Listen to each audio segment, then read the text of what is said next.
Have you ever heard of tropical peatlands?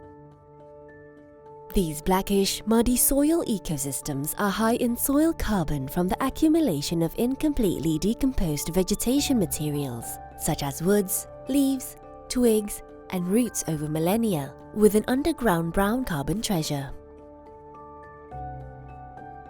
Although only cover 3% of the Earth's land surface, these ecosystems store about 1/3 of world's soil carbon. But peatlands are more than just carbon storages. It also provides vital environmental services. Rich in biodiversity, peatlands are home for threatened species such as Bornean orangutan and Sumatran tiger, and an important migratory stopover for aquatic birds from all over the world. About 15 million hectares of peatlands, which equivalent to 84% of total peat carbon in Southeast Asia, is located in Indonesia. However, almost half of Indonesia's peatlands are used for agricultural and industrial plantations to fulfill palm oil and wood fiber needs, which caused more than 1 million hectares of Indonesia's peat swamp forest loss in the last decade. Drained or degraded peatlands would experience an irreversible change where the carbon stored in the soil will continuously be released into the atmosphere. Drained peatlands could result in peat subsidence due to water table level changes. This will accelerate peat decomposition and eventually will increase carbon dioxide emissions into the atmosphere.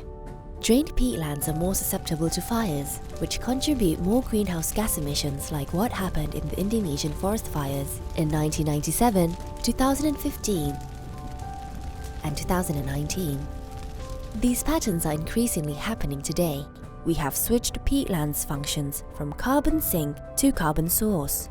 In the last few years, Indonesia has been investing in peat restoration and protection efforts to achieve its nationally determined contribution target by 2030. Based on natural climate solutions analysis in Indonesia, restoration and avoided peat's impacts could potentially reduce up to 878 megatons of carbon dioxide equivalent emission per year.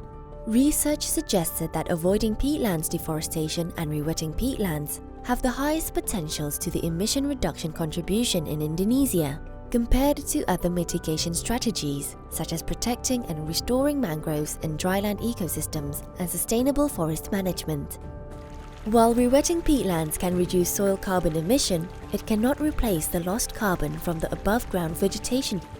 With the support from the Bezos Earth Fund, the Nature Konservasi and Yayasan Konservasi Alam Nusantara contribute in the global science work to improve greenhouse gas emissions calculation from peatlands at the landscape level, including the post-rewetting soils and canals.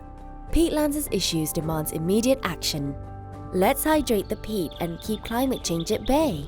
A sustainable world is possible with deliberate action starting today.